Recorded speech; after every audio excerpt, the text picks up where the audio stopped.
Welcome back. We'll get to Deshaun versus Lamar in a second, but first, Browns and Steelers. Baker Mayfield faking out Jaron Elliott, throwing a beautiful pass to Kadero Hodge. This would have been one of the bright spots. I guess it still was one of the bright spots. This gets totally overshadowed of this game for the Browns. Is the day they cut Antonio Callaway. Kadero Hodge has the best game of his NFL career and looks like a legitimate third option in that receiving corps. Caught the ball well. Those are great passes by Baker. A couple of them in that football game. A little bit later, Stephen Carlson leaping over Mark Barron for the touchdown. First catch of Carson's career. It's a great spot to be in a quarterback. If you can throw it to guys who look covered, but the defender has his back towards you, see the defender get his head around late, and you can trust your receiver to make a play, great spot to be. Ryan Fitzpatrick famously went to Harvard. I know that because every announcer ever mentions yes, it. Of course. This fella right here went to Princeton. Arguably Harvard, just with not as good PR, just as good education.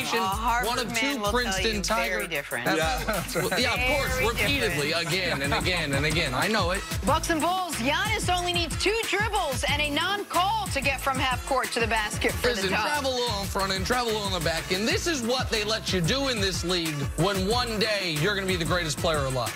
That day's coming. That's not a travel. I don't think so either. No, at the that's beginning, not a at the very travel. beginning. Hold on, watch it. Oh, okay. He's got to collect his feet. He's all right. You guys want to play a little Take Your Pick? Oh, I'd love to. Do it. Okay. Lost in the Myles Garrett, Mason Rudolph fiasco last night. The Browns winning to move to 4-6, and the Steelers falling to 500 on the season. So which team is more likely to sneak into the playoffs, Steelers or Browns? Danny Cannell, take your pick. I feel like I'm the most bullish person here on the Browns. I think it's the Browns already. And though both teams have easier schedules on the back end, the Steelers still have the Bills while the Browns have the Dolphins left. So I'm going to give the slight edge to the Browns. I'm going with the Browns, too. You know, I wanted to go to Steelers before last night's game, but Mason Rudolph likes to throw the ball to the other team. You lose Juju and James Conner after injuries there, and so it's just going to be hard for the Steelers to get this thing going. Listen, if there was an option of none of the above, I'd go with it, because I think both these teams are not going to make it, but I will also go with the Browns. Should be noted, during the break, I was told by someone who would know to expect a 4 to 6 game suspension for Myles Garrett, but also up to 8 other guys being suspended. Wow. That is definitely going, or at least disciplined is what I was told. I think some of those suspensions, that's going to include Pouncey. And so the Steelers are not going to come out of this totally clean as well. They also have a very slim margin for error. My guess is when these two teams play in 2 weeks, obviously no Myles Garrett, but I don't think Marquise Pouncey is going to be playing in that game either after what you saw him do in the reaction to this. All right, on to Sunday's marquee matchup. Ravens versus the Texans. Couple of MVP hopefuls going head-to-head in Deshaun Watson and Lamar Jackson. Which quarterback needs to have a bigger Sunday, Deshaun or Lamar? Danny, take your pick. We talked about the amount of advantages that the Ravens have. You know, defensively, they're stronger. Running back, they're stronger. Offensive line, they're better. I think Deshaun, so for all those reasons, Deshaun's going to have to carry his team more if he was going to have to win this game. What scares me a little bit is I do like the Ravens in this one, but it scares me because Deshaun Watson has shown time and time again he is capable of having that big game. So that's still in there. Yeah, I'm going to Lamar Jackson here. I think he has to carry this football team. He's a good passer. He's a great playmaker. But if you take some of those big plays in the run game away, I'm not sure that this is an explosive offense. I think Lamar Jackson certainly has to have the bigger Sunday. Both of these teams have gotten to where they are this season because of spectacular quarterback play, but in this individual game, I think the Ravens could win with defense. I don't think the Texans can, so I'm with you, Danny. I'm going to say Deshaun Watson. To me, their only path to victory, getting the best road win of the Bill O'Brien era, which is what this would be, is Deshaun Watson having one of those versus Alabama at the University of Clemson type of football games we've seen him have so often. So I say Deshaun Watson.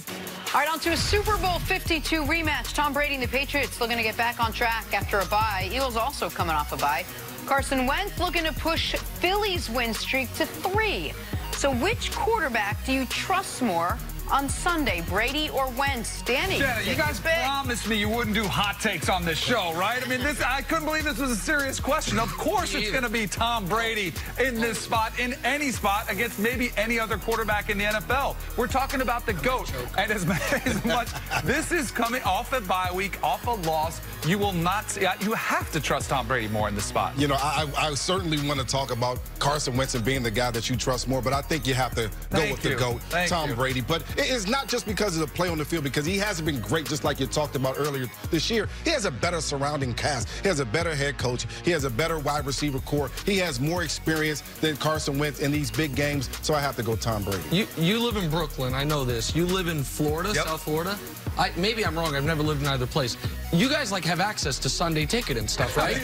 You've been able to watch Tom Brady the last 6 weeks? Yes. Last 6 weeks, he's the 26th rated passer in football. He's got 7 touchdowns, 5 picks, despite not needing to do much for this Patriot team. The answer is Carson Wentz.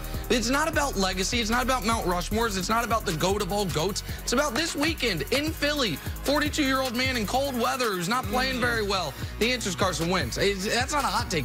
You have the hot take. No, You're going based on legacy. Tom Brady. Come My on. God, you got Kareem Abdul-Jabbar this weekend. Tom Brady has thrown the ball away in 4 of the last 6 games. I don't know if I 100%.